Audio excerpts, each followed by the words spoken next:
Sawadee Kap. Hello and welcome to Daily Wisdom, Walking the Path with the Buddha. Today is our group learning program, and we're in Chapter 7 of this book, Developing a Life Practice, The Path That Leads to Enlightenment. This chapter is titled The Five Precepts, A Householder's Guide to Daily Practice. This is where you learn some of the significant decisions that you could be making that will improve your ability to experience wholesome results. And you'll also learn decisions that you could be making that would be unwise, that would create unwholesome results. Oftentimes people translate the five precepts of the Buddha as no killing, no stealing, no sexual misconduct, no lying, no intoxicants. But what you're going to see today is that's not actually true. That's not what the Buddha shared, because that sounds like rules or commandments. But in reality, what you're going to see is the words of the Buddha and what he taught around these five precepts. And what it's going to help you do is to build your wisdom about the natural law of Kamma, so that more and more you can see this cause and effect, or action and result, the results of your decisions, and how you can make wiser and wiser decisions that lead to wholesome outcomes. So I'd like to welcome all of you, whether you're joining for the first time or you've been tuning in regularly to learn these teachings. As I go in today's class, I'm going to be pausing at different times, essentially at the end of each precept, as I share the teachings on that precept and provide you an opportunity to ask any and all questions you like about that specific precept. Because while you're learning the teachings, as I've always shared with you, you should be learning, reflecting to independently verify, and then practicing to move the teachings into practice. So I can help you with the learning part, and I can even help you with the reflecting part here in class, where you can start reflecting on the teachings. But you're going to probably need to ask questions and clarifying questions in order to understand and perhaps even apply it to certain situations that you have in your life. And then as you're practicing the teachings that you learn as part of this wisdom, you will see the improvement to the condition of the mind and the condition of your life as you experience more and more benefits from the wisdom that you've cultivated and that you're applying in life. And then as you need help in your practice, that's where you reach out to your teacher by either asking questions in classes, posting in the Facebook group, sending private message, or scheduling a personal guided session. And there, more and more, I'll be able to help you apply these teachings to your daily life and what it is that you're experiencing on a day-to-day basis. So as we go, feel free to ask questions. Right now, we're able to live stream to YouTube, and we're in Facebook, and of course, we're in YouTube, we're in Zoom, and we're, of course, recording for our podcast. But for some reason, of course, impermanence, Facebook hasn't been working for the live stream on Sundays, so I'm not able to live stream to Facebook. But all those people should potentially be moving over to YouTube and or coming into Zoom so that you guys can be able to see the class and learn that way. So the first thing to understand as it relates to learning the five precepts is that what the Buddha is doing is he's helping you to understand the natural law of Kamma. Essentially, throughout all of his teachings, no matter what you're learning, whether it's the precepts or something else, he's helping you to understand the natural law of Kamma, of cause and effect, or action and result, the results of your decisions. It's your life, your decisions, and your results. And the more wisdom that you have on this natural law, you'll be able to make wiser decisions that lead to wholesome outcomes. And when we're lacking wisdom of this natural law, we make unwise decisions that lead to unwholesome results. And this is where one might struggle or have difficulties in the world because of our lack of wisdom. And we did the same thing, that we awoke to the wisdom of this natural law of gravity when we were growing up. We needed to gradually learn, gradually practice, and gradually see the results of being able to make wiser decisions about the natural law of gravity. Well, the same thing is happening on this path to enlightenment, that you're awakening to the wisdom of this natural law of Kamma. What you're also doing, in what the Buddha is guiding you to do as part of the five precepts, is eliminate the 10 fetters. There's certain fetters or pollutions or taints that are in the mind that are hindering one from being able to experience the peace and joy of the enlightened mind. So each one of these precepts, while he's sharing with you the wisdom of the natural law of Kamma, it's also working to help eliminate certain pollutions of the mind, like craving, desire, attachment, or ill will and things like this. So I can help you to understand that as we go in today's class, as I explain each individual precept and how to apply it in your life today.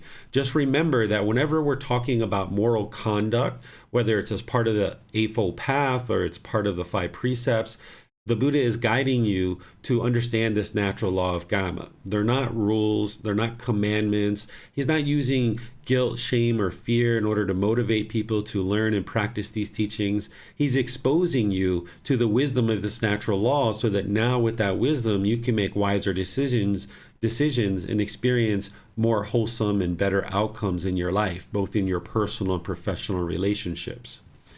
Talking about the Five Precepts in general, the Five Precepts in general are guidance that significantly reduces your unwholesome Kamma production. Because whenever you're making decisions with the Five Precepts in mind, you're going to be making wise decisions that lead to wholesome results. So it's assisting you to purify the mind and purify your life by gaining this wisdom and making wiser decisions that will significantly reduce your unwholesome Kamma. The Five Precepts won't eliminate your unwholesome Kamma. That's what the Eightfold Path is doing. When you learn and practice the Eightfold Path in its entirety, that is what completely eliminates all unwholesome Kamma production through producing only wholesome Kamma. So if you're making wise decisions based on the Eightfold Path, that's going to produce only wholesome results for you.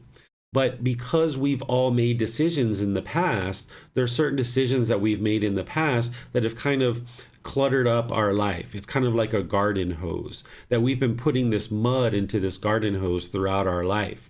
And now, even if you could snap your fingers and instantly implement all the teachings of the Buddha, which you can't, but if you could, you would still have some mud coming out of this garden hose. It's not going to be completely pure because of the decisions we made in the past to put mud into this garden hose. But what you're doing with the Five Precepts and the Eightfold Path is you're hooking up this garden hose to a faucet and you're turning on the faucet. And as you turn on this clean water, it's going to start moving this mud out of the garden hose. If you just came to a class, maybe once a month or once every 2 months or something like that, you've got a little drip going into this hose. But if you're coming regularly to attend the classes on Sundays, and maybe when you can't attend, you're listening to the replays, you're reading the books, you're meditating, you're seeking guidance from your teacher, and you're doing all these different things, you've opened up that faucet quite a bit, and you've got nice pure water starting to kind of come into this garden hose in your life. But even still, with putting in these wholesome decisions and putting in this clean water, the garden hose is going to spit mud for a while because of the unwholesome decisions that we've made in the past. But as we put more and more water into this garden hose, this clean water starts to flush out the mud, and we get some mud, and then we get a little bit of clean water. We get mud, and then we get a little bit of clean water. And as we keep putting clean water into this garden hose, eventually we get pure water coming out the other end. So what the Five Precepts are helping you to do is see some of that clean water to put into the garden hose so that as you're making these wise decisions, you're not causing harm to other beings, so therefore harm won't come back to you. And this will help you to be able to purify the mind and purify your life. It's the Eightfold Path that is completely eliminating all unwholesome Kamma, but the Five Precepts are plugging into the Eightfold Path to be able to help you understand more detail about the moral conduct. So when I was teaching 2 weeks ago about right speech and right action, there were certain teachings there that were going into a lot of detail. And I mentioned, these are going to be clarified and you're going to get deeper understanding in the Five Precepts. And that's what today is all about. And of course, the Eightfold Path has a lot more detail than just the Five Precepts, but you would need to understand the Five Precepts and plug this in to the Eightfold Path in order to gain this wisdom and make wiser decisions that lead to improved results. So these are detailed teachings that integrate into the Eightfold Path based on this harmlessness. And in reality, as you start seeing the Five Precepts and how the Buddha taught them, what you might come to understand is that you've been essentially learning these types of teachings throughout your life, probably from your primary caregivers, your parents or your grandparents, your aunts, your uncles, people like this. As you've been growing up, they've been teaching you certain things around these Five Precepts.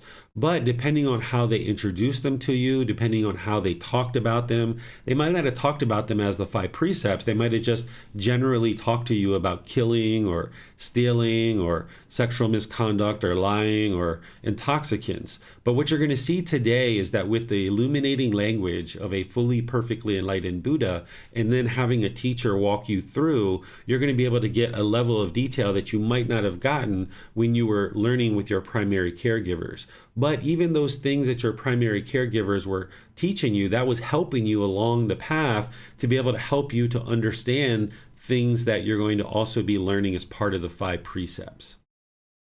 So the first one to understand is the very first one that is starting in this way, and I'll read it to you so that you can hear the words of the Buddha. And you can see it on the screen too if you're watching the live stream or you're in Zoom or otherwise digesting this through video. If you're listening on the podcast, then I'll be reading this for you so that you can understand it. The first precept, the Buddha says, abandoning the taking of life, refraining from taking life, without stick or sword, diligent, compassionate, trembling for the welfare of all living beings. So some people, as I mentioned, use the rudimentary description of no killing. Well, when you use that rudimentary translation of no killing, it sounds like it's black and white. But this precept and none of the other precepts are black and white. There's a significant gray area that a teacher is going to help you to navigate and understand so that you can then make wise decisions, fully understanding these teachings in the Natural Law of Kamma.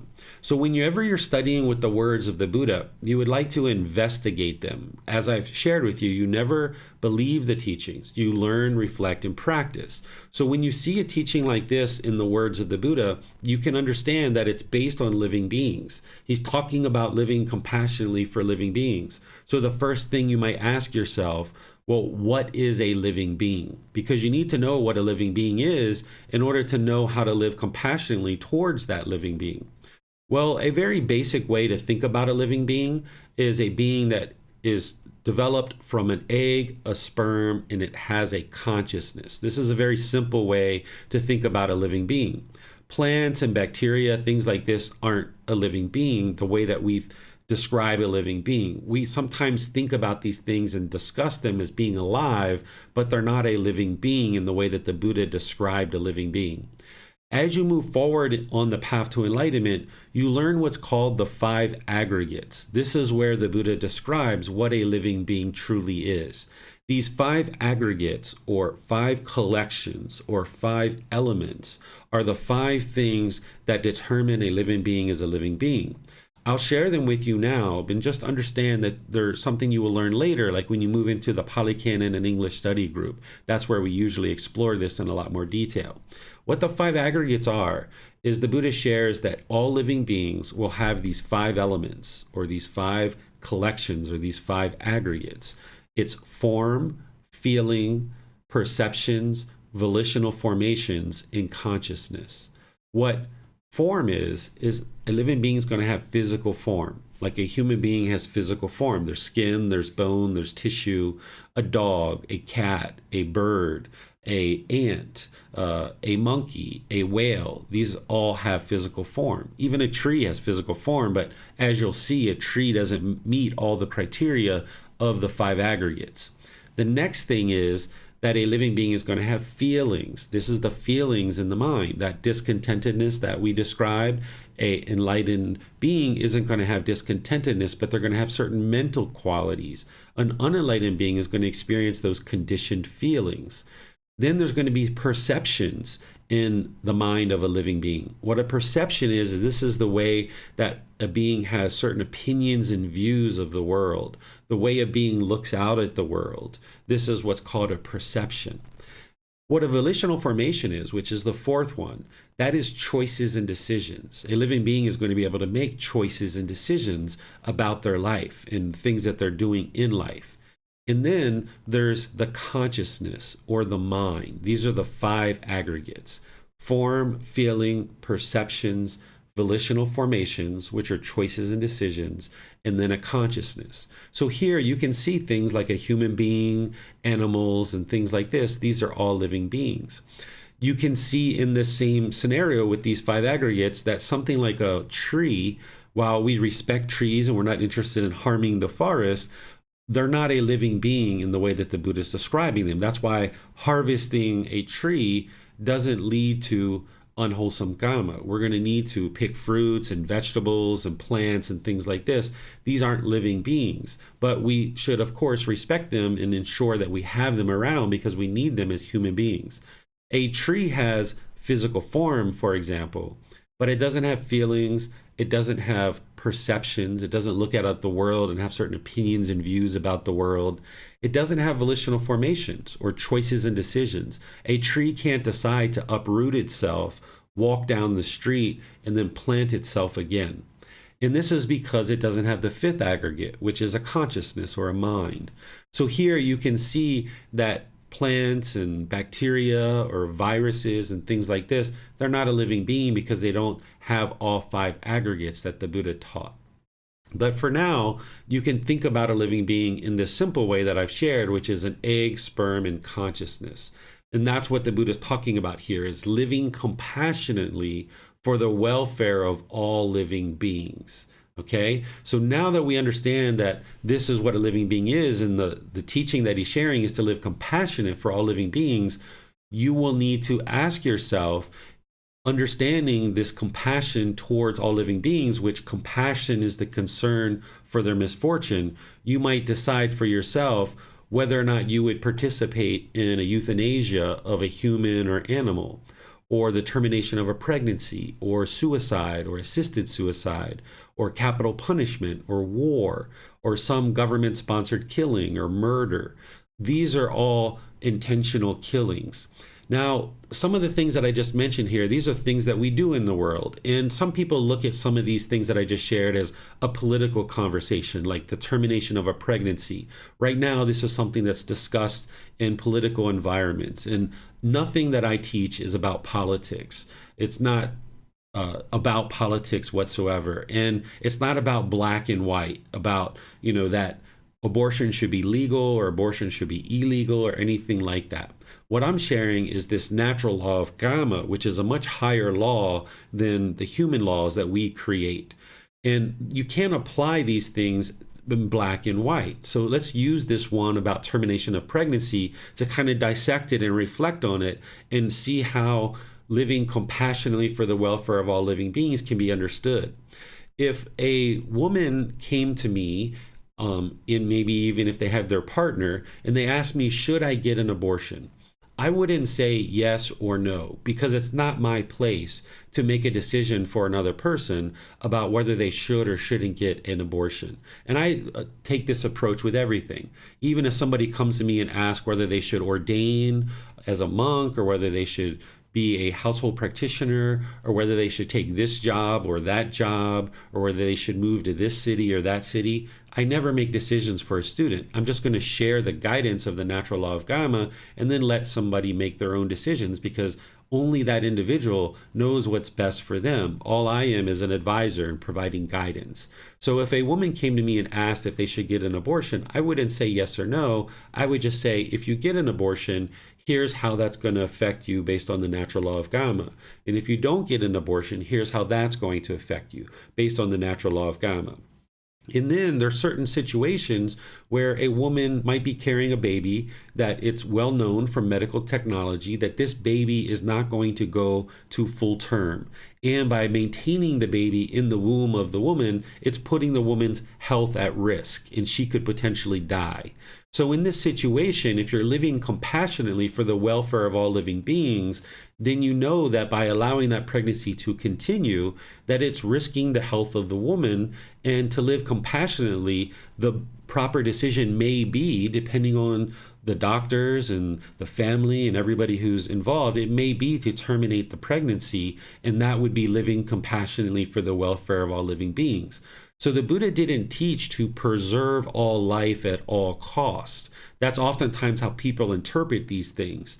The unenlightened mind likes to tend to see things as black and white because it's a lot easier for the unenlightened mind to look at things as black and white. Tell me if I can do this and I can't do this. But that's not the way that a conscious being functions. If you're moving to this higher consciousness as an enlightened being, you need to be thoughtful and you need to think through with your higher consciousness about all your decisions and the impacts of those decisions. So the Buddha is not giving you a decision tree of what you should do or you shouldn't do. Instead, he's helping you to see this natural law of Kamma more and more closely through his teachings, and then you need to be able to navigate that and then seek guidance as you need. Because in some situations, a woman might choose that an abortion is the right thing for her in that situation. In another situation, she may not. And there are certain effects that we experience because of that. Let me give you another example of this, like war. Now, with war, a country can tell the citizens of their country that we would like you to go to this other country and we would like you to battle with them and we would like you to kill the people in that country because we disagree with something that they're doing and we want you to kill them, right? This is something that a government can do. They will say, if you kill people in our country, we'd prosecute you for murder. But if you go to that country and kill those people, we're not going to process you and put you forward for murder. Well, this is human law. This is what humans choose to do based on the decisions of human law. But the natural law of Kamma, you can't escape the natural law of Kamma.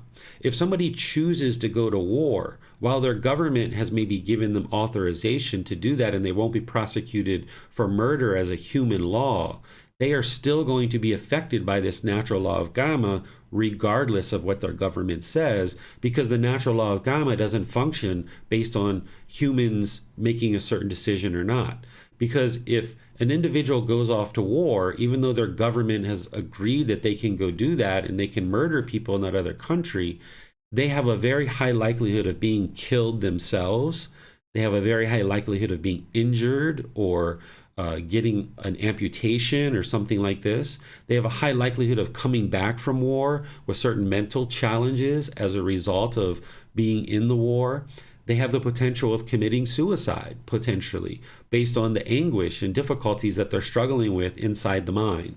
This is all the natural law of Kamma based on the decision to go off and kill other beings. This is an intentional killing. So what the human laws are versus what the natural law of Kamma is two different things sometimes. And we are affected by the natural law of Kamma. That's what we're always experiencing. So by gaining the wisdom of this natural law, we need to make individual decisions that are wise for us about whether we would participate in any number of these things. And as I mentioned, they're not black and white in all cases. There's a large gray area that needs to be navigated and be able to see very closely. One of those things to look at is something called a DNR, or a do not resuscitate. There are some countries where you can go to a legal representative or a lawyer or something like this, and you can sign a document that says that if you die, do not use medical intervention to resuscitate you. If you are choosing to do this, this is not an intentional killing. You haven't intentionally killed anybody. Instead, what you're doing is you're choosing to not be brought back to life because you're comfortable with death and you're not interested in using medical technology to bring yourself back to life. So you could execute a DNR and still be practicing this precept as the Buddha is sharing it, is living compassionately for the welfare of all living beings. Let's look at defense and protection. If somebody broke into your house at 2 a.m. in the morning, they're not bringing you chocolate and flowers. They're choosing to break into your house, and they're probably meaning to do harm, is most likely what is going on. So as you're aware of this, you have some decisions to make. What I would typically advise a student to do is, if they can get out and get their family out, to just get out. Go somewhere else, call the police, avoid the whole situation, let the police handle it. They're the ones who are equipped to do that kind of thing. But there are some situations where someone might break into your home, you and your family are backed up into a corner, and if you need to harm that other being in order to protect yourself and your family, this is living compassionately for the welfare of all living beings. In order to have compassion or this concern for the misfortune of beings, you need to have that for yourself and your family, as well as other beings as well. But this being who chose to break into your house, again, they're not bringing you chocolate and flowers. If they get harmed in this situation, this is a result of their decisions, not a result of your decisions. It's a result of their decisions that they chose to break into your house. And what I would advise is for somebody to do the least amount of harm as possible. So if they don't have any weapons or anything like that, and you can just, tackle them and tie them up and wait for the police to come or something like that, then that's very wise. But in some situations, they might have a knife or a gun or a baseball bat or something like this, and you might need to take more extreme measures in order to protect yourself. And that would be living compassionately for the welfare of all living beings, because you're trying to do the least amount of harm as possible while still maintaining your compassion for yourself and the other beings in the home. Another example might be if you had a termite infestation or something like this. In this situation, if there's termites coming into the home and eating up the home, if you did nothing, this wouldn't be having compassion for all living beings, because these termites are going to completely destroy your home, and now you and other people in your home aren't going to have a place to live. So the Buddha didn't say preserve all life at all cost. He's saying living compassionately for the welfare of all living beings.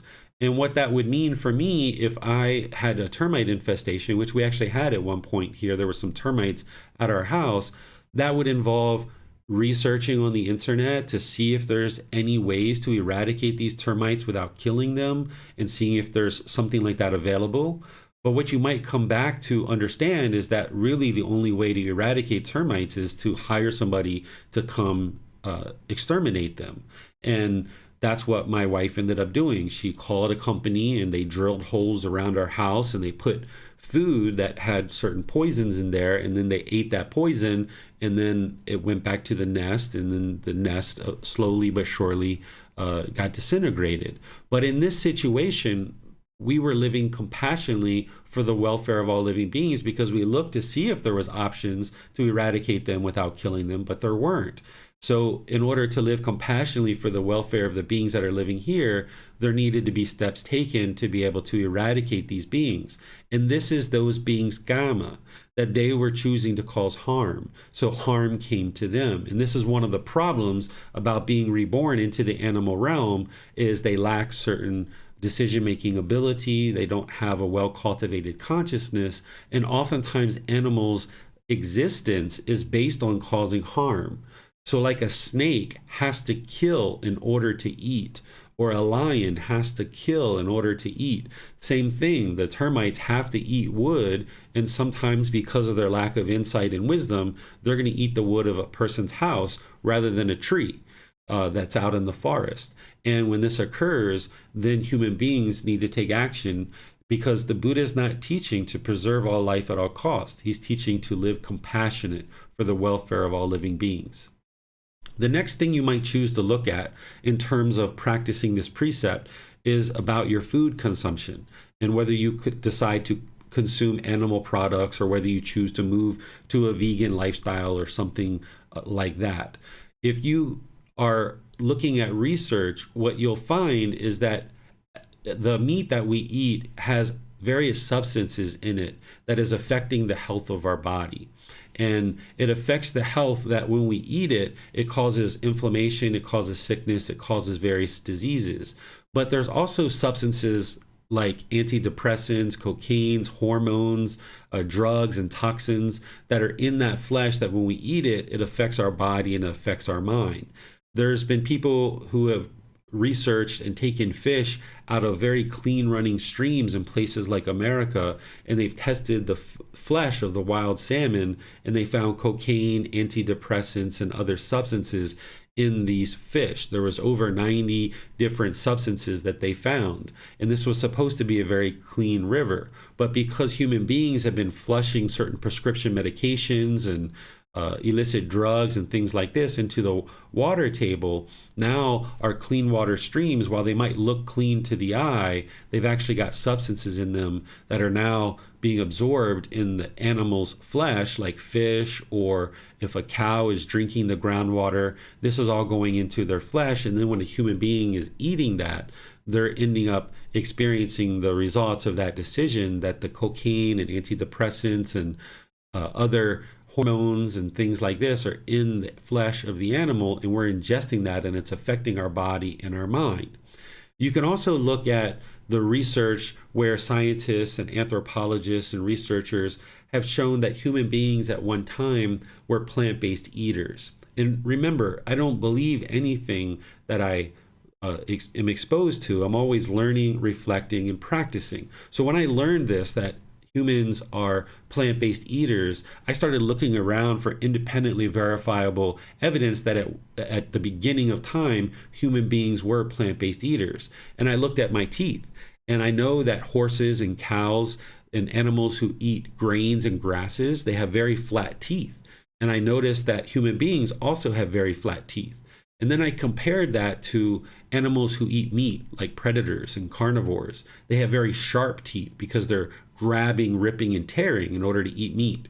And what scientists and researchers share with us is that human beings at the very beginning, we were plant-based eaters. We lived in the forest, but our population became so large that we ran out of plants in the forest to be able to eat. So we started scavenging in order to get meat, because we saw things like lions and tigers killing and eating meat, and we would get together and we would run away the lions and the tigers, and we would take over their kill, and we started eating the meat that they had killed. But then our population got so big that the scavenging wasn't enough anymore. So we had to learn how to do organized hunting. And as we learned organized hunting, then we started eating animals. And that's how humans started to eat animals. And now we're at the point where we mass produce animals, and we use drugs and hormones and things like that in order to grow them faster and faster in order to produce more and more profit. And now we're ingesting that if you're eating meat, and it affects the health of the body and the mind. So you might choose to look at this and decide to clean up your food intake and how you make decisions about leather goods and other byproducts that are used in order to sustain your life. Because you can get to a point where you're not sustaining your life by relying on animal products. And if you choose to do this, I would suggest to do it gradually, where you gradually move away from animal products, because the mind does not like impermanence. It doesn't like change. And if you just try to snap your fingers and rapidly move from eating meat to not eating meat, the body and the mind can have challenges with that. So it's best to do this gradually over multiple months, because you would need to find new restaurants, you would need to find new recipes perhaps, you need to find new suppliers to find the products that you need, and so forth and so on. So that's going to take some time. If you would like information on how to do that, you can look all over the internet and find those different things. Or if you have questions for me about how I did this, I can help you with that, because there's things like vitamin supplements that you might decide to also take, because B12 is a vitamin that only exists in a couple of very rare plants, and most people aren't eating these plants. They're like some algae and seaweeds and things like that. So some people may need to take a supplement like B12. Not everybody will need to do that, but some people may, and that's something that you should probably consider as you might choose to move from an animal products that you might consume over to a plant-based food supply. So I'm going to pause here and see what questions you guys have on this particular precept. You can put your questions into YouTube or in Zoom in the comment section, and I'll be able to see that and answer any questions that you have. If you're in Zoom, you can electronically raise your hand and ask any questions or follow-up questions directly, and I'll be pleased to help you with that.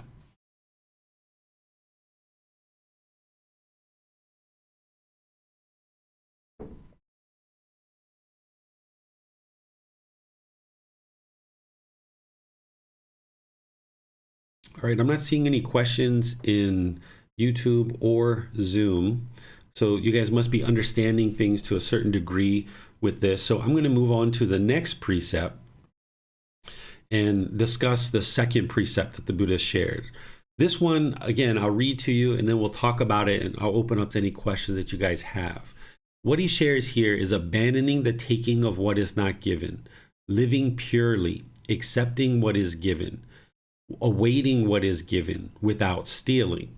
So oftentimes this is translated as no stealing. And again, it sounds like it's black and white and you don't get all this other information that the Buddha is sharing with you as part of this precept. He's giving you a lot more than just no stealing. Well, of course, it's unwise to steal. If the mind is having craving, desire, attachment, one might choose to steal and take things from others. And that is causing harm to other people, so harm is going to come to us. So if we chose to steal somebody's car, for example, they had to work really hard in order to get that car, and they use it to go to work, maybe take their children to school, maybe go shopping and buy supplies and bring it back to their home in order to provide the basic necessities that they need. So if we stole anything at all, not just a car, but anything at all, it's going to cause harm to others, so therefore harm is going to come to us. So it's very unwise to steal at all because it's going to create harm and harm is going to come to us. But there's a lot more here that the Buddha is sharing as part of this precept that you would like to understand and practice so that you can essentially live purely with this pure decisions and these wise decisions. You might consider that assuming that something can be taken or used would be unwise. If you were, for example, in a college class and you were handing in a paper to a professor, and when you were handing in your paper, the professor was outside and you noticed there's a stapler on their desk and you picked up their stapler to staple the paper, and right as you were doing that, they walked in the room and they saw you using their stapler. They could get very angry if they're attached to their stapler. They could get frustrated or irritated or annoyed. And now, because of wrong view, them thinking that you are causing their discontent feelings, they might become bitter or harsh or aggressive towards you. Or they might even give you a bad grade because of their feelings, and they're taking that out through their grading. So it would be unwise to just take something or assume that something can be taken. So you should always ask permission when things aren't yours, that you shouldn't just assume that you can take things. Instead, ask people that these things are either theirs, that they belong to them, or they're within their possessions. You would like to ask people before you use something and never assume that something can be used or taken. Accepting what is given. What this is related to is that when you're practicing these teachings, you might tend to be more and more around people who are practicing generosity. Generosity is something that a lot of people practice without even realizing that it's really helpful for the mind, and this helps to eliminate craving, desire, attachment. You might be at work or at home or with family or friends, and people might practice generosity with you. They might offer to buy you lunch, they might give you a gift, they might do any number of things. And what the Buddha teaches is to accept what is given. By accepting what is given, you're leaving the channel open so that that person can practice generosity and be able to enhance their mind. If somebody was to offer you something and you rejected it and you said, no, no, no, no, no, no, I don't want that. This person, again, they could have certain cravings that they really want to offer this to you. And if you say no and you reject it, they're going to potentially get the painful feelings. With having wrong view, they don't realize they're causing those feelings themselves. They might attribute those painful feelings to you, and now they might go away, and you might not be able to have a relationship with this person because they're feeling like you're rejecting their offering of some generosity. Or another side of that is that if you rejected people's generosity regularly, you'll get to the point where people won't offer you things anymore. They won't be generous to you because each time they try to be generous, you reject what they're offering you. So people will just shut down and they will stop offering you things and being generous with you because they keep being rejected. So here you should accept what is given. Even if grandma at Christmas time gives you that sweater and you look at that sweater and you know that you will absolutely never wear that sweater ever in your life, the Buddha teaches that you should still accept what is given. Now, what we tend to do in Western culture when grandma gives us that sweater is we will tend to put it into the closet and it'll sit there for 20, 30 years, wither away. And we think that that's kind of honoring our grandmother, or we will reject it. And in both of these situations, it would be unwise. Instead, what we can do is we can offer that sweater to somebody else. So grandma, she practiced generosity by giving us the sweater. We're now practicing generosity to give it to somebody else. In this situation, we are what in Western culture we call regifting. And we think that, oh, this is really bad if we regift something. But what would be better? Would it be better for the sweater to stay in the closet and wither away and nobody ever get to use it and all those resources go to waste? Or would it be wiser to share it with somebody else and allow somebody else to choose whether or not they would like to use it? Because this sweater might go through 3, 4, 5, 10 hands of people practicing generosity. And eventually it will get in the hands of somebody that thinks, wow, that is the absolute most beautiful sweater I have ever seen, and I'm going to wear it every single day of my life, right? They might really enjoy this sweater. But in the meantime, these 10 people had all this benefit of generosity, of giving and sharing and eliminating craving, desire, attachment, and holding on and clinging to things. So we haven't caused any harm by choosing to move a gift on to somebody else. Here, living in Thailand, it's common that people come around with big bunches of bananas that they've been growing in their yard. They have too many to eat and they give them out to other villagers or other vegetables or fruits or things like that. And even when they give that to us, it might be too much for us to eat and it would just sit there and wither away and it would not be useful. So we find other people to give it to and we share. And this helps to ensure that we can share things around and people have food and we can give and we can share our time, effort, our energy, and resources with other people and not cling and crave and hold on to things. But again, there's a gray area here, right? Accepting what is given. If somebody gave you cocaine or crystal methamphetamine, you're not going to accept what is given, right? Would be unwise to accept cocaine or crystal meth or something like this. So a being who is moving to this higher consciousness needs to consciously make decisions about what they're doing and realizing what they are doing. That yes, if people are just offering you standard gifts, it's very wise to accept those gifts. And then if you're not going to keep them, move them on. But also in certain situations, if you know somebody wants something from you and they're only offering you this gift because they want something from you, it might be unwise for you to accept that gift. You might need to ask that person, oh, this is very kind of you to buy me this. What do you want in return? And if they say, oh, I want you to sign this contract in order to purchase what I'm selling you, you might decide to decline the gift, right? Or if they say, no, I don't want anything from you at all. I just would like to buy you lunch, or I would like to just buy you this thing. Then in that situation, you're accepting what is given, perhaps, because you realize that they're don't have any strings attached to their generosity. So this is where, as a conscious being, you might need to ask questions. You need to look at what's being offered to you and then make a choice about what is right in that situation. Each situation is going to be different. There's going to be different variables. There's going to be different gifts, different people, different situations. So you're going to need to be conscious to ask questions. And this is where you learn, you reflect, and you practice. And you may make mistakes at certain times, and that's fine because you learn through those mistakes. And as you learn, you gain more and more wisdom. And then the last thing here to talk about is what the Buddha is describing as awaiting what is given. In a situation where you're not awaiting what is given, the opposite of that would be putting your expectations on people and asking them to buy you things. So if you have a partner and they're going on a business trip and you were like, oh, buy me this and buy me this and bring me this and bring me that. This is putting your expectations and your obligations on that person.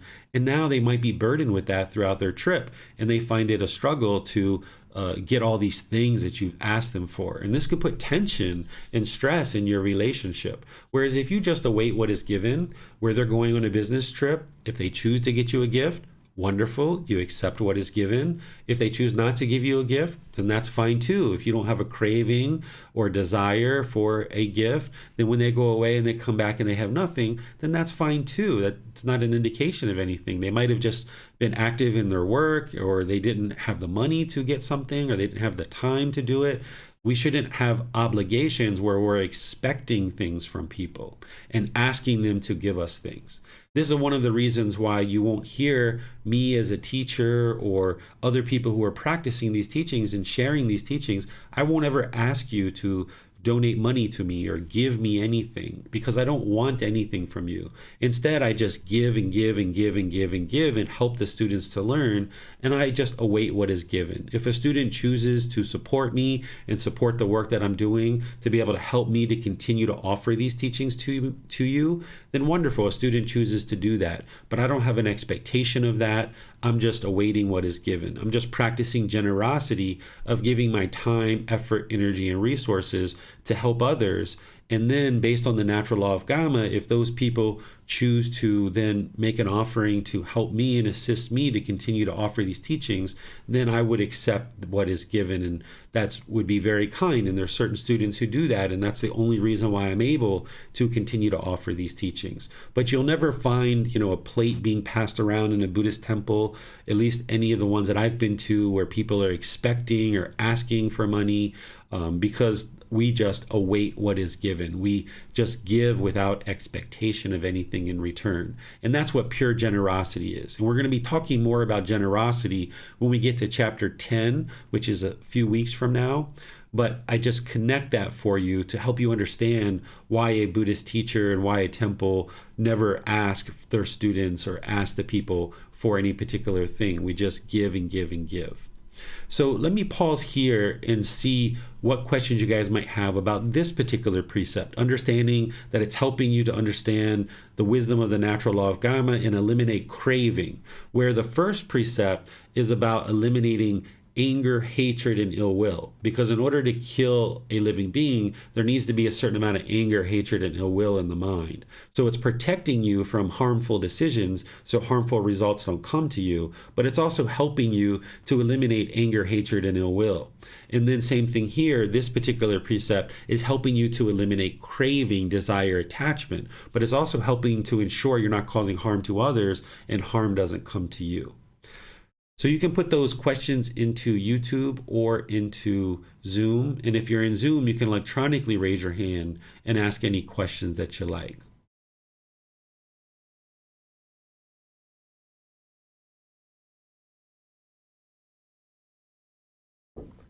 Okay, I'm not seeing any questions coming in here. So I'll just move on to the next precept, which is the third one. This third precept oftentimes is translated as no sexual misconduct. And the first question someone might ask is, well, what is sexual misconduct? Well, the Buddha didn't say no sexual misconduct, again, because this sounds like a rule, it sounds like a commandment, it sounds like it's black and white. And who knows what sexual misconduct is? Well, the Buddha knows, because what he taught is based on his enlightenment, and this fully, perfectly enlightened Buddha is going to have the wisdom that helps you to ensure that if you're going to have sex, to do it in a safe way that ensures that you're not causing harm to others. So therefore, harm doesn't come to you. So here's what he says in the third precept.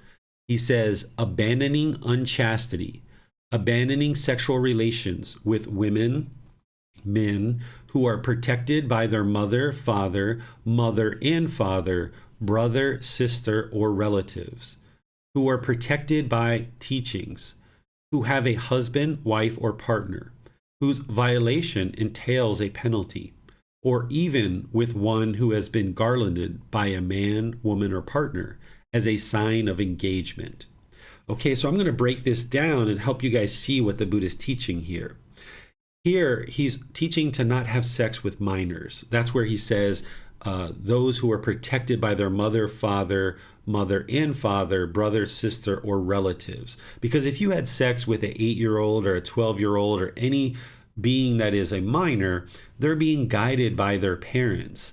And if you were to have that intimate contact, it's very impactful to an individual to have intimate contact. And at that age, a person who's a minor, it would impact them in a negative way, and it would impact their family's ability to teach and to guide this person. So most laws in the world on the human level are in agreement with this, and they have laws against these kind of things. But there's some places in the world that don't have laws about this, that it is legal to have sex with a 9-year-old child or a 10-year-old child.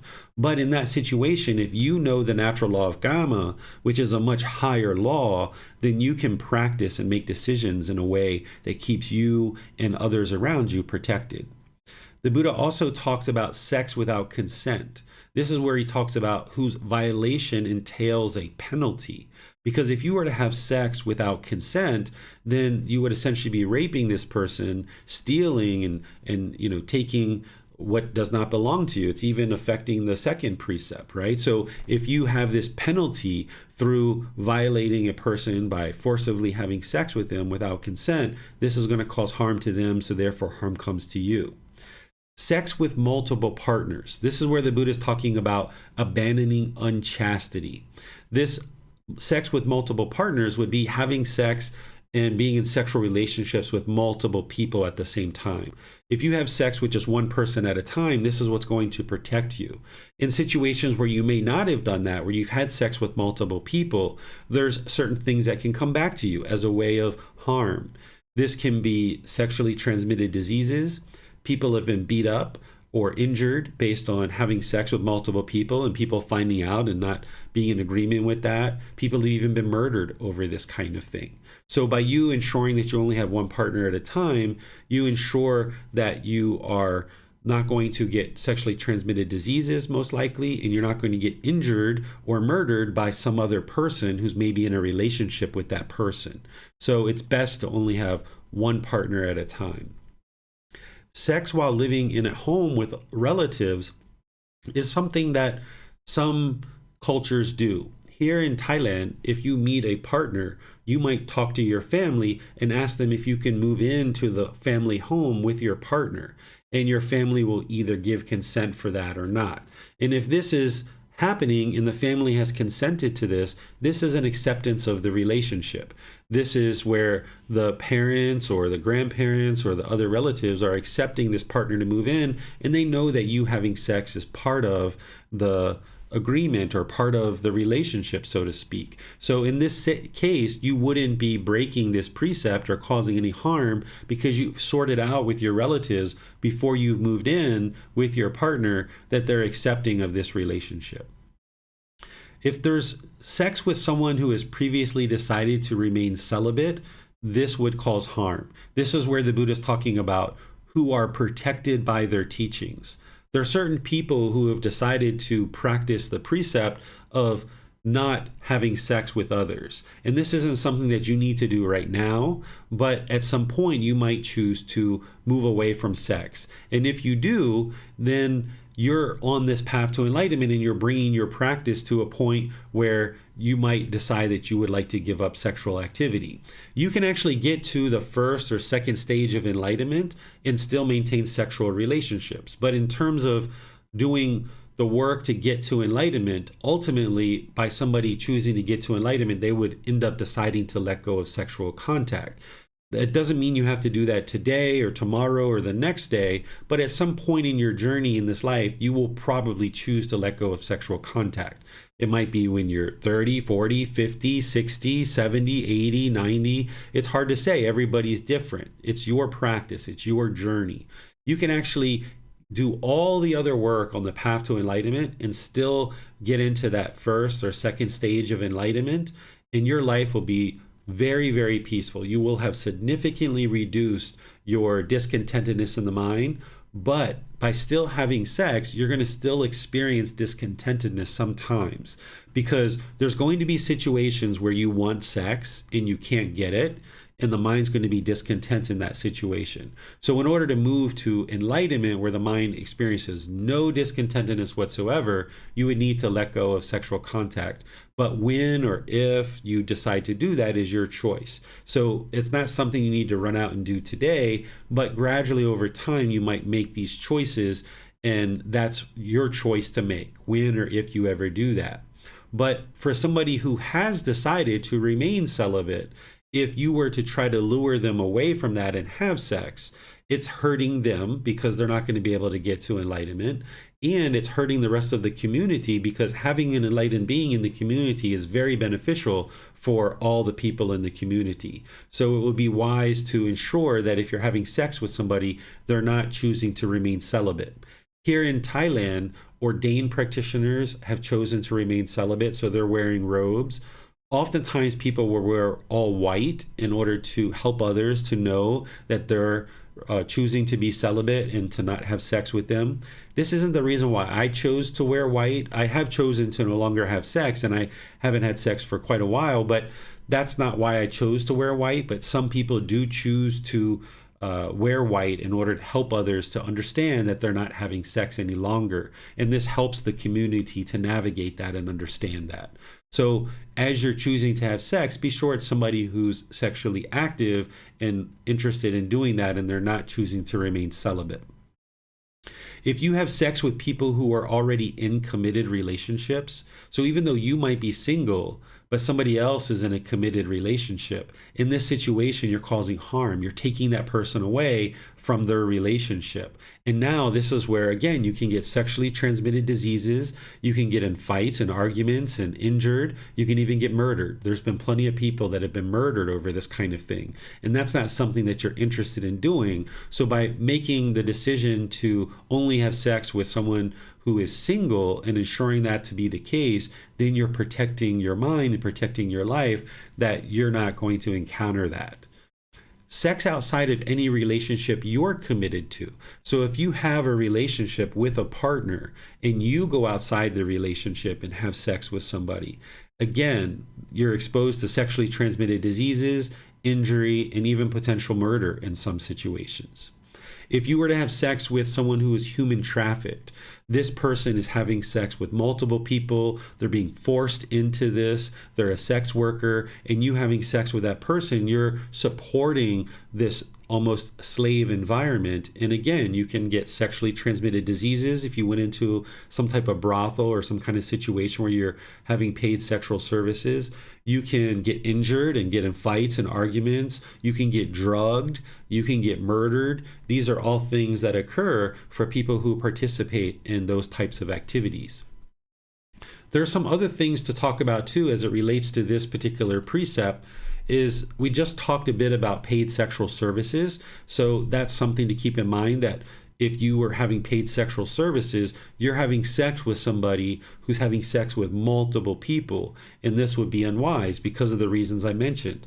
STDs, you can get injured in fights, you can get drugged, you can get murdered, you can get robbed in these situations. So those things can all happen from the people who are choosing to sell you this sex, because if they rob you and steal your money, you're most likely not going to go to the police and report them because you're also doing something wrong that you could get arrested for. So oftentimes people who have paid sexual services are victims for other crimes as well, because they're choosing to have paid sexual services. It's important to understand same-gender relationships, because as you see here, when the Buddha is describing sexual misconduct, he never mentions same-gender relationships, and that's because there is no harm in a same-gender relationship. If a man and a woman are choosing to have sex with each other, and they're in a loyal, loving, consenting relationship, they're not causing harm to anybody. They're in a loyal, loving, consenting relationship. And the same thing for two men or two women. If they're choosing to have sex with each other, they're in a loyal, loving, consenting relationship, and they haven't chose to cause harm to anybody. So no harm is going to come to them as a result. And if you understand the universal truth of impermanence, then you understand why the Buddha didn't include same-gender relationships in this sexual misconduct, not only because of the natural law of Kamma, because they're not causing harm, so therefore harm won't come to them. But instead, the other aspect of this is the universal truth of impermanence, that it is not possible for every person who's born into a body that has male sexual organs to be interested to have sex with a female. And it's not possible for every being who's born into a body with female sexual organs to be interested in having sex with a male. If that existed, that would be permanence. And we understand the universal truth of impermanence. So we can know right away why the Buddha didn't include this, because of the natural law of Kamma, but also because of the universal truth of impermanence. That it's just not possible for every man or every woman to be interested in having sex with the opposite gender, because that would be permanence. So you can see here that the Buddha was extremely wise, because 2,500 years ago, he understood this. He understood about same-gender relationships. He understood even about transgender individuals, which we're going to talk about next. Because in his teachings, he describes men who don't identify with masculine qualities and females who don't identify with feminine qualities. He just makes the observation and he shares it with his students that this exists. But he doesn't have any teachings on this because there's nothing wrong. It's completely normal if you understand the universal truth of impermanence and you understand the cycle of rebirth. So he didn't teach that it's unwise to have sex with somebody of the same gender, because he understood that if there's two loyal, loving, consenting adults having sex, they're not actually causing harm to anyone. The challenge is that nowadays there's beings in the world who they are craving permanence. They want every man to have sex with a woman, and they want every woman to have sex with a man. And they're causing themselves discontentedness, and their anger and their hatred and their ill will is arising as a result of their cravings. But if you prefer same-gender relationships, or you know people that do, they're not doing anything wrong. They're completely normal. There's no harm whatsoever. And the Buddha understood this 2,500 years ago. There's people today that don't understand this. And, there's people that are getting better with that. And more the society in the world is starting to understand that. But the Buddha understood this 2,500 years ago. 50 years ago, if somebody would have stood up and shared this teaching that I'm sharing right now, it would probably be very hard for a lot of people to digest because of the lack of wisdom in humanity and in the mind of human beings. But the Buddha understood this 2,500 years ago. That's how wise he truly is or was. And that's why all of his teachings are from this place of wisdom and this fully, perfectly enlightened Buddha. So let's talk about transgender individuals as well, because with this same understanding that I just shared, being a transgender individual is completely normal. This person isn't ill, they're not sick, they haven't done anything wrong. If you understand the universal truth of impermanence, then you understand that it's not possible for every being who has male sexual organs that their mind identifies as a male. If every single person who had male sexual organs in their mind identified as male, this would be permanence, and the universal truth of impermanence wouldn't be a universal truth. And the same thing for females, that every female who has female sexual organs, their mind isn't going to identify as being a female. This is the universal truth of impermanence. But also, if you understand the cycle of rebirth, that every single one of us have been beings in the past. So when I was a lizard, maybe I was a female, or when I was a snake, I was a female, or, other genders of male and female in different existences. So if somebody is born into a body in the human realm that has male sexual organs and their mind identifies as a female, well, this is the universal truth of impermanence, and this is also potential from the cycle of rebirth, that this being has been a female in previous existences, and just because they're in this existence doesn't mean that their mind identifies with being a male or identifies with being a female. Just because the body has the certain sexual organs, the mind can identify as something completely different. The body and the mind are two different things, and they're not going to always match because of the universal truth of impermanence and because of the cycle of rebirth. So if you or anybody around you is a transgender individual, they haven't done anything wrong, it's completely normal. And once again, other people's minds are craving for every male that has male sexual organs to identify with being a male, and every female that has female sexual organs to identify as being a female. But this isn't possible based on what we know about these natural laws of existence, namely the universal truth of impermanence and the cycle of rebirth. Let's talk about masturbation. There's some places that will teach you that masturbation is all wrong, it's immoral, you should never do it. This isn't how one should understand masturbation. Instead, you need to understand what masturbation is and then how it's applied and what you might be working towards if you end up choosing to do masturbation. So since the Buddha is teaching about the natural law of Kamma and not causing harm to other beings because that harm can then come to you, the first question you might ask yourself about masturbation is, who are you causing harm to? What being are you causing harm to? Who's the other being that you're causing harm to? Well, of course, you're not causing harm to any other being because there's only one being involved, and that would be you. So you're not causing harm to other beings through masturbating. So right away, you can see that there's not harm to other beings, so other beings aren't going to harm you from this. But then you can look at masturbation as, if you did masturbate and you did this excessively, maybe 15 times a day or 20 times a day, your own craving in your mind can go to an elevated state, and now this can erode the condition of your own mind. So you would like to kind of temper this. If you're going to choose to masturbate at any given time, you would like to ensure that you're not doing it excessively or obsessively, because the craving is going to arise in the mind and cause you complications. But then also, you might look at how you can use masturbation in a wholesome way. Let's say that you have 3, 4, 5, 10 different boyfriends or girlfriends, and now you've been learning in this teaching about how that's going to impact you and it's going to cause harm in your life. And now you've decided that you're going to move to just one partner, and that's something you're going to actively work towards, to come down to just one partner. But yet you have this sexual craving that's quite high, and that's going to be challenging for you to come down to one partner. Maybe you decide to use a little bit of masturbation here and there in order to bring your craving down, in order to get down to just one partner. Now, this is an improvement in your life. In this situation, you've used masturbation to improve your life.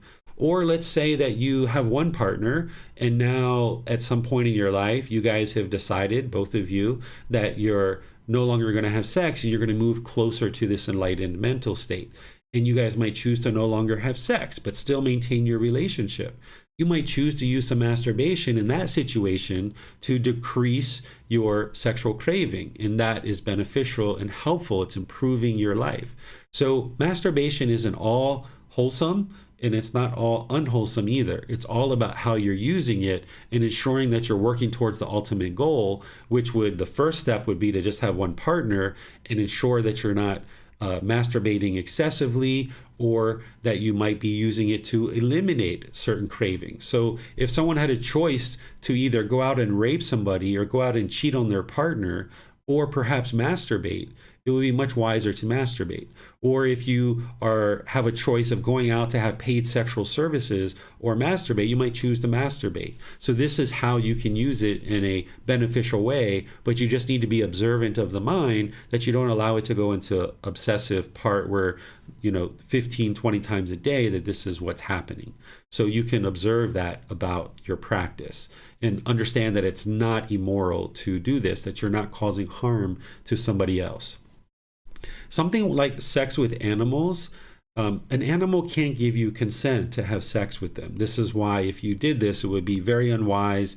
The Buddha doesn't talk about animals here, but of course he talks about whose violation entails a penalty, and he talks about stealing in the second precept. So you can see that having sex with animals would be very unwise, and this is why most people don't choose to do that. But if somebody did choose to do this, this is where there can be injury, there can be disease and illness and other things like this. Then the last thing about this precept you might think about is pornography. If you've ever indulged in pornography, where this is typically coming from is the mind is looking for some kind of excitement or some kind of intimacy, and someone might crave intimacy with another person.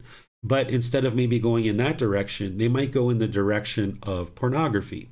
And as the mind goes deeper and deeper into this, it almost becomes like a fantasy world. And this person is actually moving away from what they really desire and what they really crave and what they really want, which is intimacy with a person. And as they go deeper into this fantasy world of pornography, it's actually harder and harder to come out of that, because now the experiences that you have in that fantasy world, even when you start having sex with an actual human being, then you end up experiencing a lack of stimulation because you've been so deep into this fantasy world that now the real world contact with an intimate partner can't quite live up to what you experienced in this fantasy world. And also in that situation, there can potentially be excessive masturbation.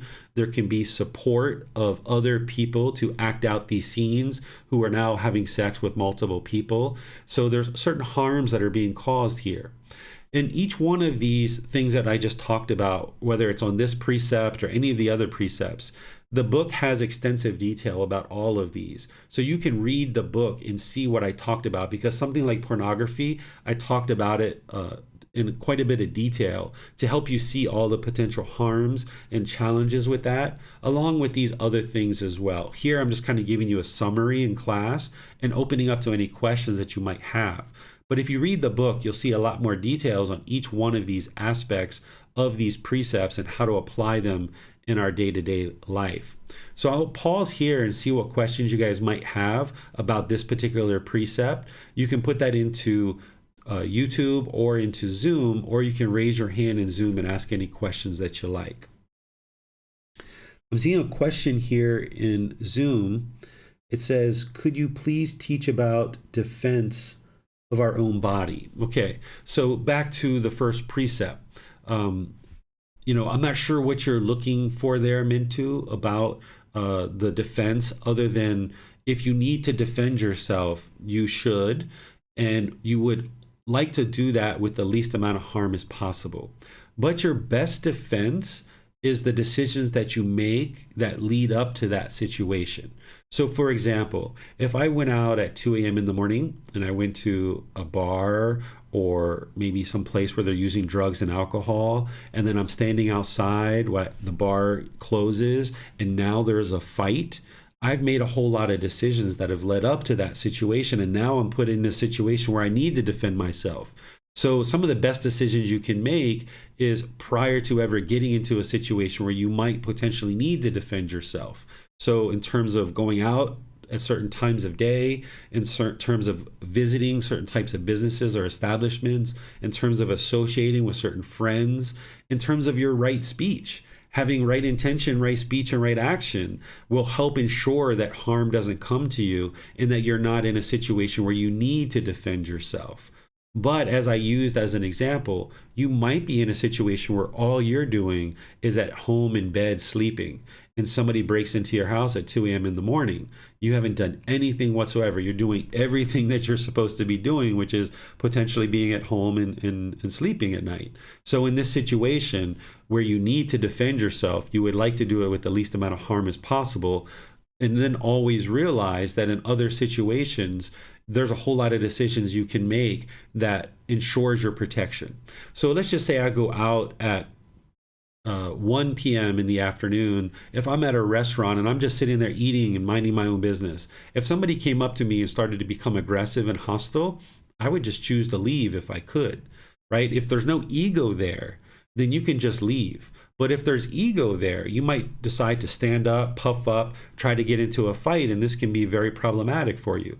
But if you understand that the goal is not to fight this person and show them who you are and that they can't step on you and this kind of thing, if you can just choose to leave, if you don't have a personal existence view and you don't have conceit, there's no reason to stand there and fight. It's not going to create any kind of benefit whatsoever.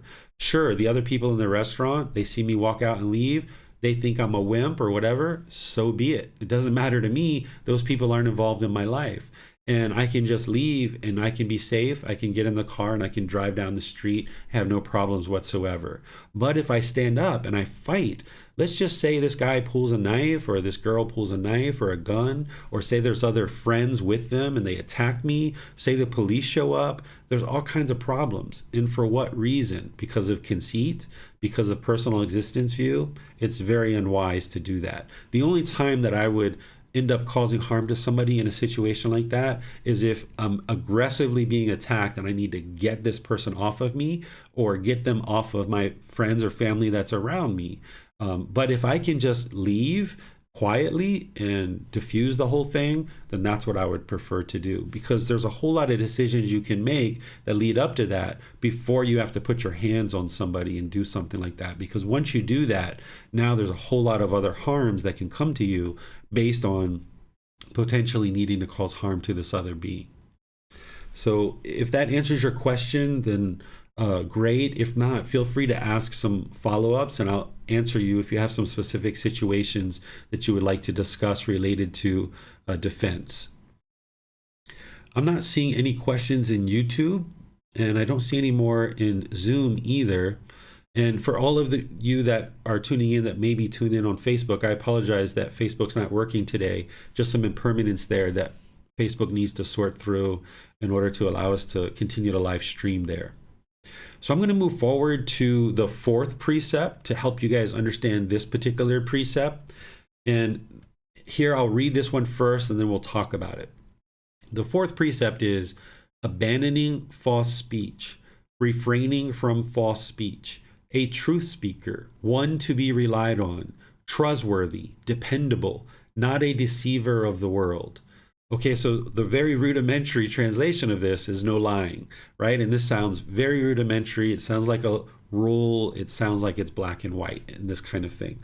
Well, the Buddha is teaching you a lot more than that. He's giving you illuminating language to understand not only that you shouldn't lie, but he's explaining to you the reason why in the precept, because you would like to develop this mentality of being a truth speaker and build your reputation that you are a truth speaker, that each time you open your mouth to talk, that more and more people around you realize this person always speaks the truth. They're one to be relied on. They're trustworthy. They're dependable. They're not a deceiver of the world. Because if you lie, people are going to figure that out. And your personal and professional relationships will struggle. You're not going to find that it's going to be very easy to navigate personal and professional relationships as long as you're lying. Not only are these people going to find out and then that harm is going to come back to you, but your mind needs to be obsessive about figuring out what did you say to one person versus what did you say to another person. And this is not going to promote a peaceful, calm, serene, and content mind with joy, with your mind constantly trying to figure out what you said to one person versus what you said to another person. So by you speaking the truth, not only are you a truth speaker, one to be relied on, trustworthy, dependable, not a deceiver of the world, but you also are able to have much more peacefulness, calmness, serenity, and contentedness with joy in the mind, because you don't have to be obsessively trying to figure out what you said to one person versus another. The Buddha understood this so well that this is another teaching that I put in here. This isn't part of the 5 precepts, but it's a separate teaching that he teaches. That here he's teaching to his son Rahula. Rahula is the Buddha's son. Oftentimes people have the misperception that the Buddha left his family and never came back, that he turned his back on them. But this isn't true. He left for 6 years in order to train his mind. And having done so, his mind was in a much better condition with deep wisdom to then come back and help so many people in the world. And part of the people that he helped was his family. His son, his wife, his mother, his cousins, and other members of the family end up ordaining with him and training their mind, and they got to enlightenment, most of them.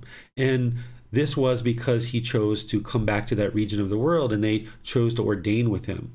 It got to the point where it was so bad that his father actually came to the Buddha begging and pleading for him to stop ordaining people from the royal family, because his dad was attached. He was craving, he was desiring, he wanted this family to stay together, thinking that it was going to be permanent. So he pleaded with the Buddha to no longer ordain any members of the royal family. So what the Buddha decided to do is implement guidance that if you would like to ordain with him, you needed to have your family support. Because what he realized is that when people are coming out of their household, it puts strain on the other members of the family. So if there's a certain family that lives together and one of those members, whether it's a son or daughter or a husband or a wife or a partner, choose to leave the family to ordain, then the rest of the family is going to need to work and do things a bit more because now this person has left the family.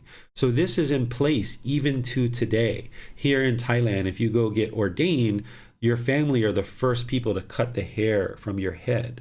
They will take a few hairs and they will cut your hair. So your mom, your dad, your grandparents, if you have a partner or children or people like this, and it's a sign of support to show that they're supporting you in becoming ordained. And this is a very wise thing to do, that before you go off and get ordained, that you ask for support and to see if the family is going to be okay without you. And they might need some time to adjust to you going away.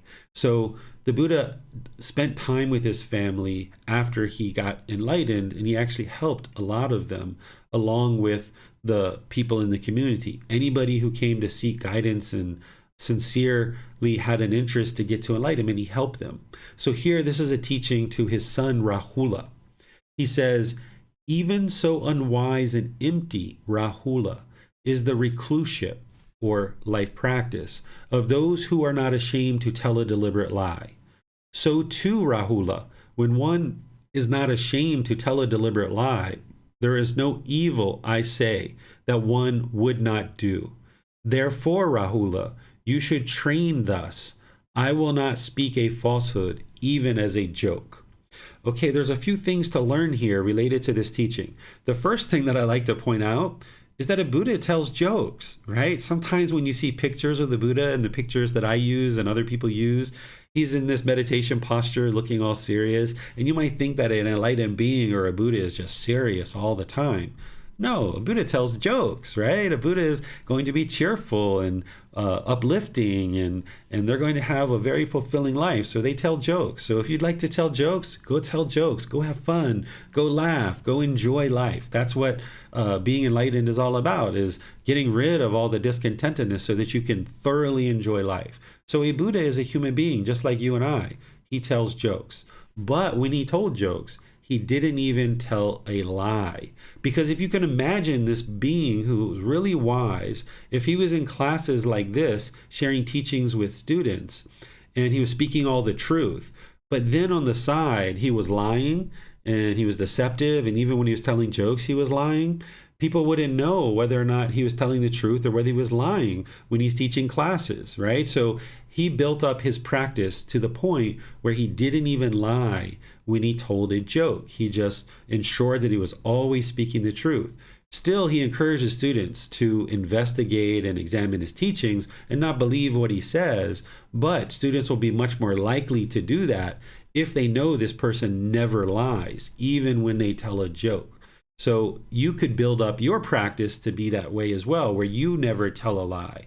And this will be working in the direction of establishing barami. We talked about this a couple of classes ago, that there's a Thai word here in Thailand called barami. What barami is the one who people listen to.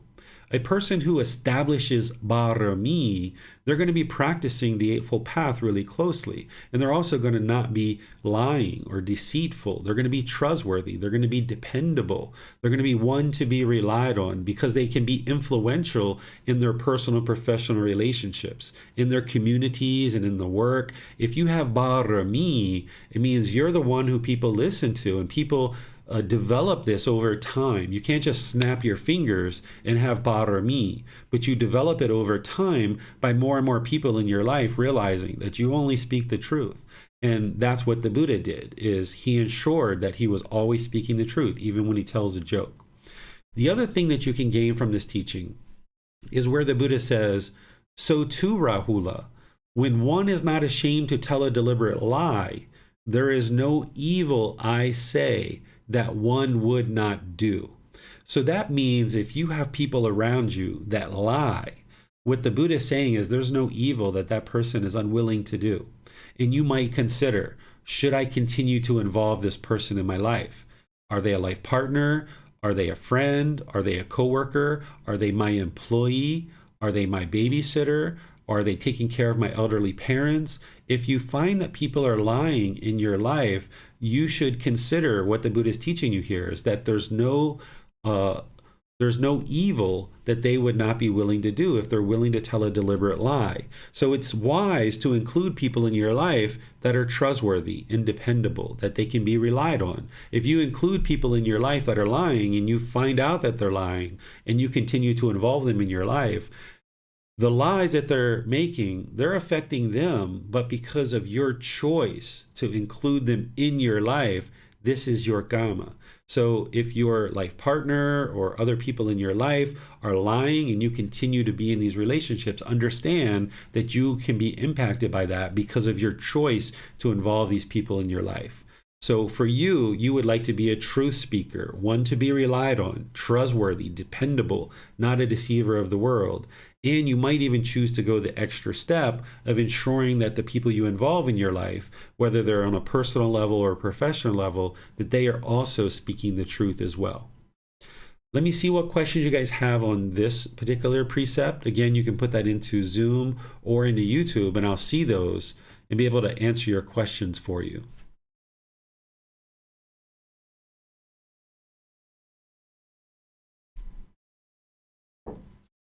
Okay, I'm not seeing any questions here. So that means you guys must be understanding this to a certain degree. I'm going to move on to the 5th precept and help you guys understand this one. The way that this one reads is the following. Refraining from strong drink and sloth-producing drugs, substances that cause heedlessness, the basis for heedlessness. Well, again, if you're investigating the teachings of the Buddha and the words of the Buddha, right away, you should investigate this word heedlessness because you need to know, what does this word heedlessness mean? So if you get a dictionary or you look online and you search that, you'll come back with what I'm sharing here, which heedlessness means that it is careless, thoughtless, inattentive, uncalm, unaware, or unmindful. So the Buddha is describing taking substances that cause heedlessness. So if you remember back to the Eightfold Path, that 7th step of right mindfulness, what mindfulness is awareness of mind, and specifically those 4 foundations of mindfulness, of bodily sensations, feelings, the condition of the mind, and mental objects. And in order to get to enlightenment, you would need to have awareness of the mind, because this is what's going to help you purify the mind.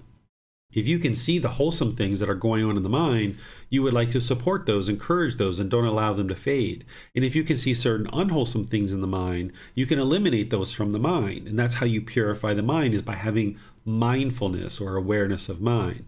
So anybody who's on the path to enlightenment, they would be interested in purifying their life practice and the decisions that they're making to ensure that they're not taking substances that promotes heedlessness, or this careless, thoughtless, inattentive, uncalm, unaware, or unmindful state of mind.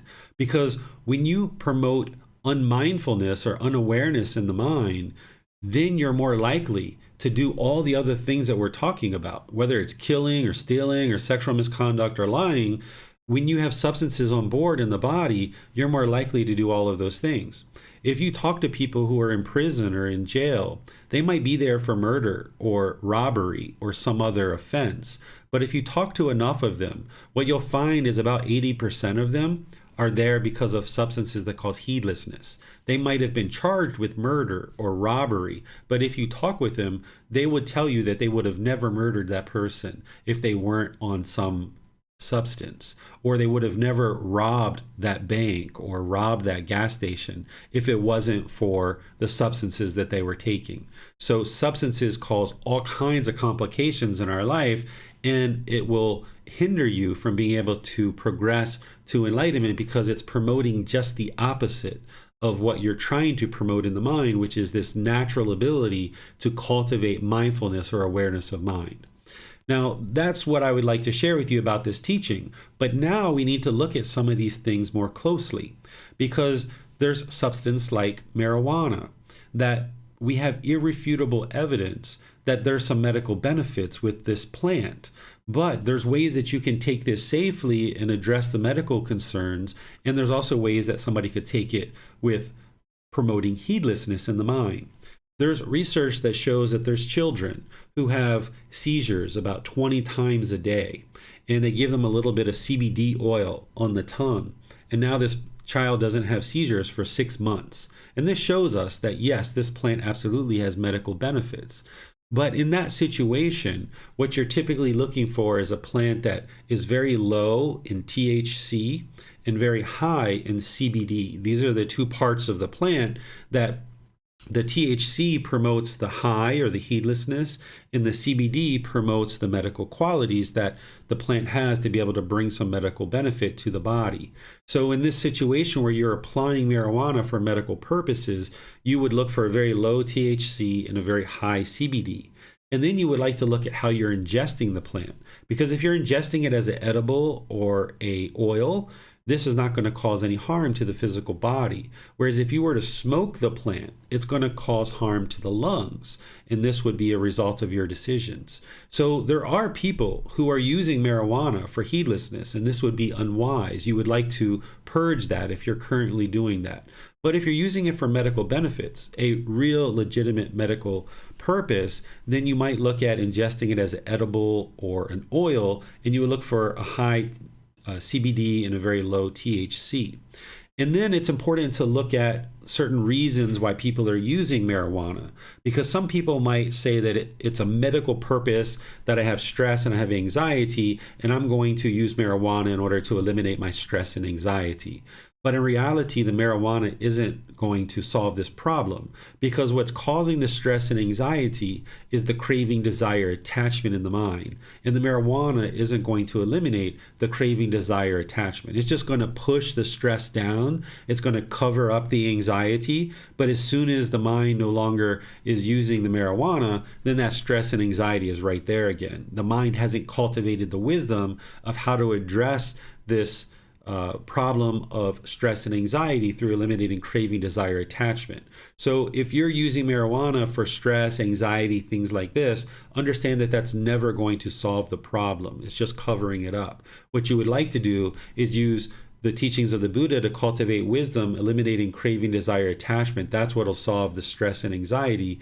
And then if you have some other medical ailments that you would like to talk about, we can discuss those and how marijuana might be applied to them as an oil or as a edible with high CBD and a low THC. Cigarettes are actually just the opposite. There's no medical benefit to cigarettes whatsoever. And we've kind of learned this over time.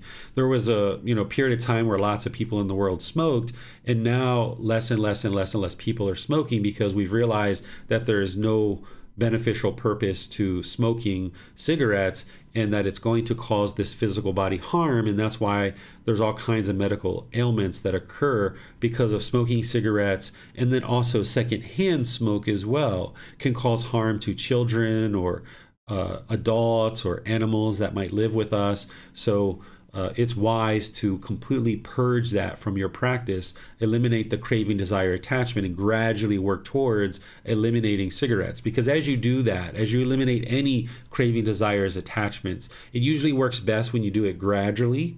If you do it abruptly, the mind doesn't typically like that impermanence, and it's kind of hard for it to maintain its practice. So it's not really a sustainable decision. But if you gradually decline over a number of weeks or months, then this is a more sustainable decision that the body and the mind can easily adjust to, where it almost doesn't even know that that's what you're doing because you're taking these incremental steps towards eliminating cigarettes. Something like prescription medicines, prescriptions are very helpful for us. They've been invented, and there's a lot of prescriptions out there that will be helpful in order to cure certain ailments or address certain ailments, but you need to be aware and conscious of the types of medications that you're taking, because some of them can be addictive.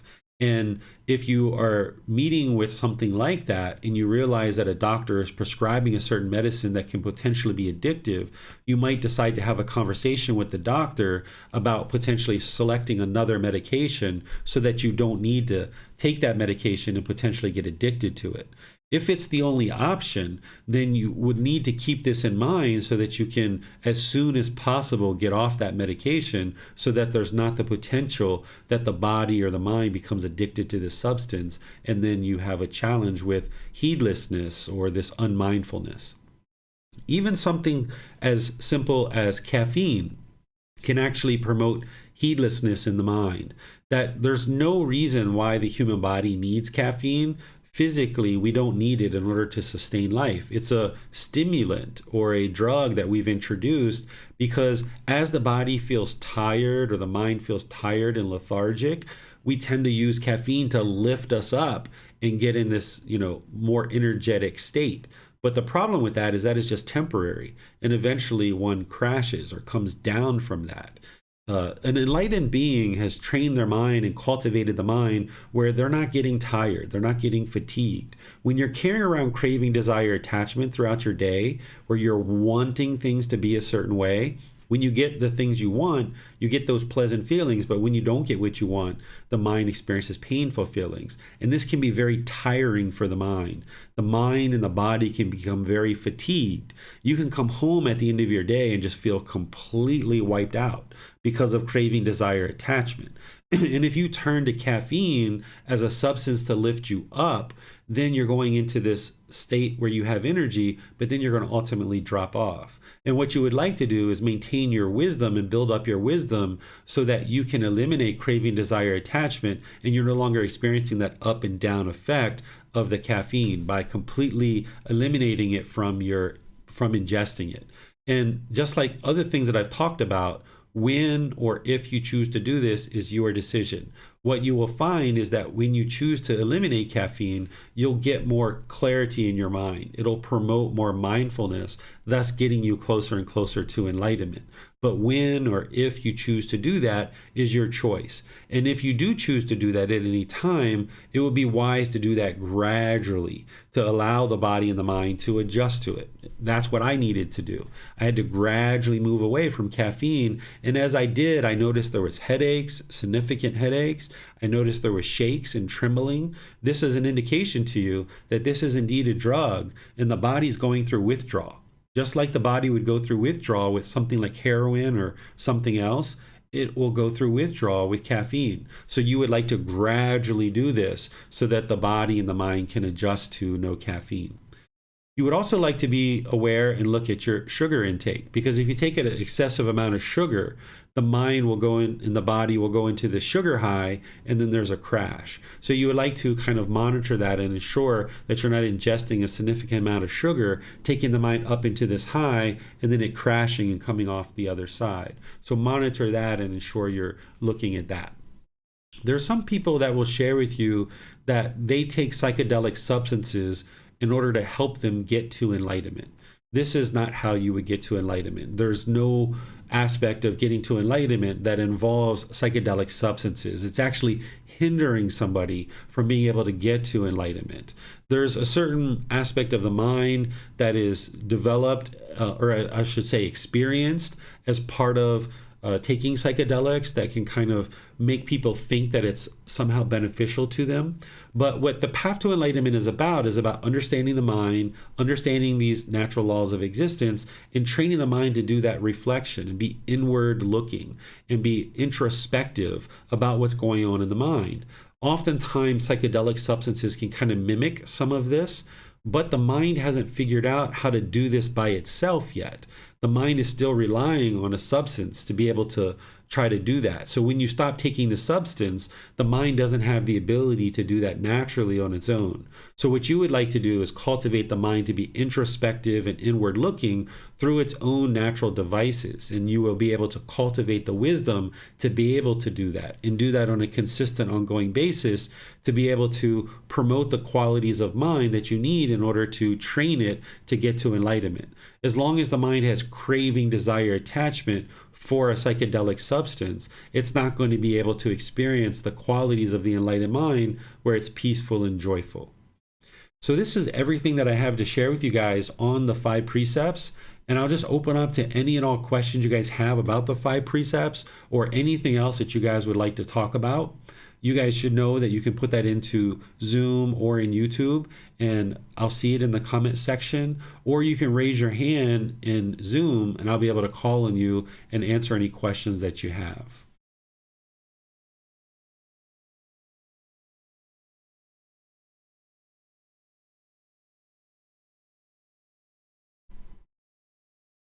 Okay, it doesn't look like you guys have any questions. I'm not seeing any hands raised in Zoom or any questions in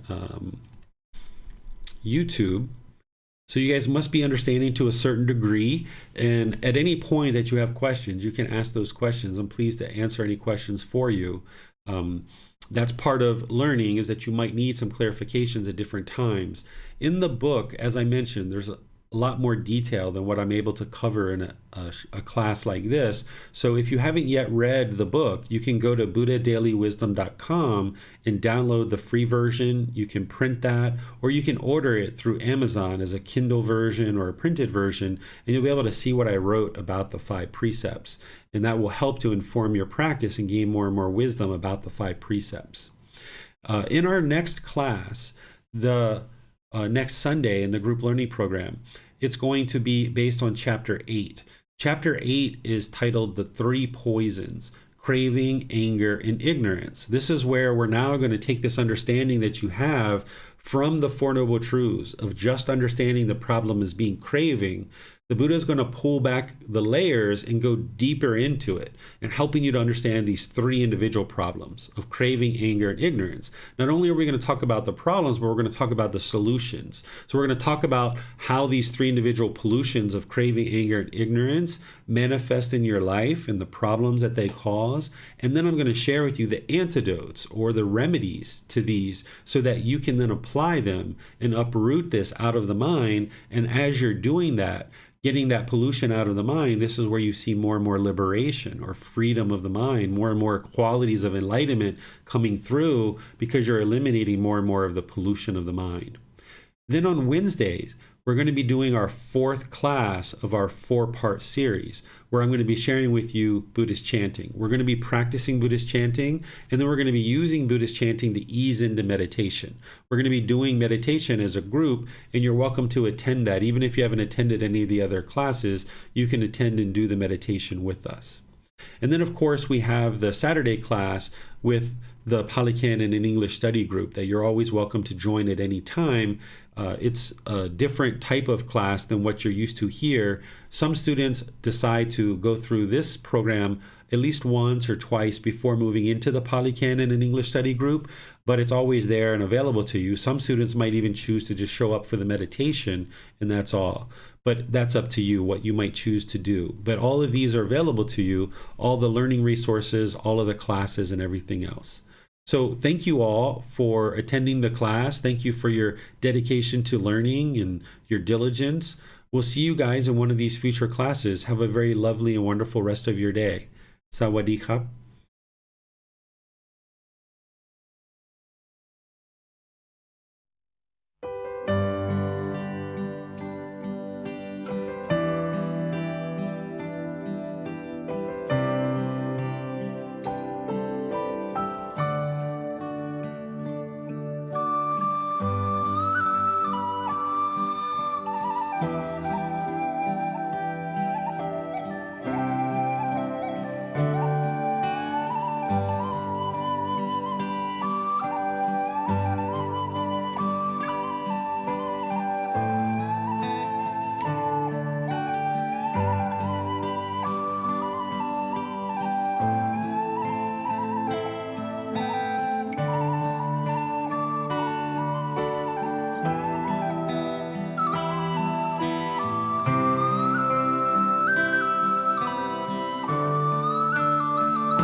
Thank you again for watching.